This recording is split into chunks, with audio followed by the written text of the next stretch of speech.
This is my 1M clone, and so far we've done a lot of stuff to the engine and a lot of work to the body. So today we're gonna tackle one thing we've been neglecting, the interior. Because I don't know about you guys, but this champagne, like old spec, old man color, I just don't think it's doing it for me. I honestly liked it at first because it's different, and my previous 135 was black interior, but I just don't think that color fits the vibe for what I'm going for in this car. About a month ago, I stumbled upon a 128i, which was, I think, crashed, salvaged, whatever, at a scrapyard, and luckily it had a full black interior. Some pieces were damaged and stuff wasn't retrievable, but for the most part, I ripped out what I wanted and what I could, pulled it out, brought it over here to swap into this car. I did leave the seats because I am going to do some sort of custom set of buckets. I just don't know exactly what yet. Unfortunately, I didn't have the tools with me to remove the seats that were in that car to take the black carpet out, so maybe I'll go back and maybe I'll paint this carpet or dye this carpet.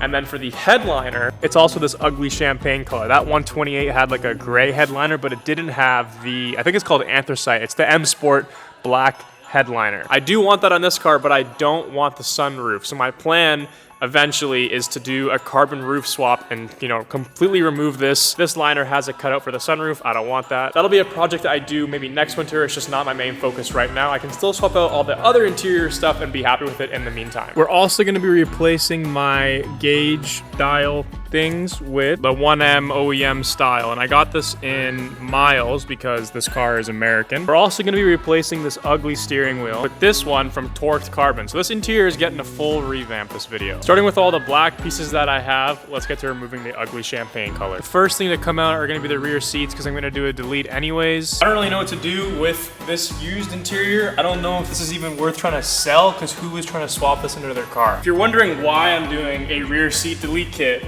I did it on my M2 kind of as a joke originally, and then I realized that it actually gives you so much more utility, space, just practicality with a coupe. I never have rear passengers in my cars, unless I'm driving like a sedan or something, but I just don't need them. You get weight savings and more room, why not? Now that this is all empty in the back, we can put in these side pillars. Something's in my butt right now. Why is this not clicking? Okay, it's all in. I have to just beat the shit out of it. As I'm doing this, I'm realizing there's so many like random small pieces that I could have grabbed out of that 128. I wasn't really thinking about. Like all these beige pieces here, I did not grab. So it's gonna be a kind of like a black middle, beige top, beige carpet. It's gonna be a funky setup. It might look cool. Removing the door cards on these are actually not that hard. You can just pry this off with your hands. Then there's 2 screws in here. This is a basic pry tool. You lift it up, unplug that wire. The hardest part is popping it out of these tabs here because it's so easy to break it, but you have to be forceful because there's no other way to get it off. So hopefully I don't snap it.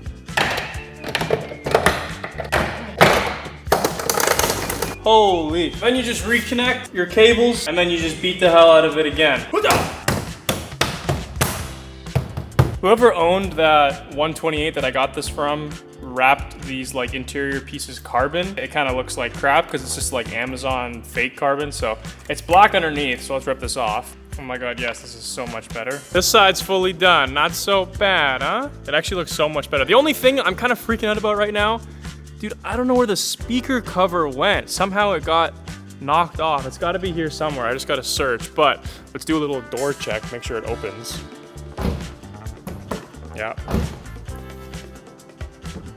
Yeah. Passenger side's all done and it looks way better because I actually have a speaker covered. Now we're gonna go ahead and do the like middle glove box console stuff underneath the steering wheel. And I got vent replacements because mine are like sun faded, or I don't even know what happened to these, but they're so crusty. So the new ones that I got are black. Probably could have painted this, but why not just get the original ones in better condition. So I started ripping apart things on the driver's side. We're making some progress. This is my original panel. You know, these are my same buttons here, except on the black one that I have, we have a fog light. I don't know, like the plug looks the same as this. Oh, as that. Oh my God, that focus. The plug does look the same. Hopefully I don't get like a code or something, but you know, as long as it works, I don't care. Well, now that everything on the interior that I have to swap over on the front dash is removed, I'm not actually gonna put it in just yet because we're gonna do the steering wheel and then the gauge cluster stuff here. I think like this whole big front console thing has to come out, so it's obviously just gonna be easier the more stuff that I have removed, so I don't have to, you know, put things back and then it gets in the way. So we're gonna pop the steering wheel off first and then try to work our way to the gauges. Hello. Okay, so I was actually able to get this out without removing everything here, which was nice. There's literally just 2 screws right here and then it just folded forward. I've got most of it detached. I'm just trying to be like super careful, because apparently if you don't take these dials off properly and like pull on it too hard or anything like that, you can mess up the calibration of the needle to what 0 is. I feel like I'm about to perform surgery right now. Oh, I just turned the dial. I got 1 off, but there's just no way I didn't mess this up a little bit. I'm gonna be going to shift at 7,000 RPM and I'm actually at 10,000 RPM. Look at my oil now too.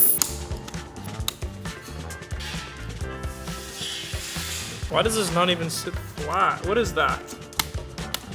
I don't know, I guess we'll see when we fire the car up. Okay, both sides are done. I feel like I did this side better. I'm kind of concerned my RPM needle is a little bit off, but I don't know how to fix it. Let's just throw the cover back on. All right, well, this is all done. It does look 10 times better. Let's get it back in the car. Ta-da! Okay, now that that's done, looking as good as it does, we can do the steering wheel. So let's get the old airbag. Wait, I haven't even showed you the new wheel yet. Oh my goodness. Are you ready? Are you ready? Are you ready? Boom! It's like the M1M style suede. We got the M stitching right there, the tricolor stitching. It's a pretty simple wheel, nothing crazy. I don't like the big giant aftermarket full carbon ones. They just look so bulky and out of place. This is the same shape and size. It's just clean and simple. Let's get it in. Grip the wheel nice and strong, you know? Dude, I mean, how tight does this have to be? Dude, this might actually be the best fitting and most seamless, easy steering wheel job I've done. Most of the times I do this, the steering wheel is never like dead center to what OEM is. This looks so much better with the clusters, the wheel. Bro, I'm so excited.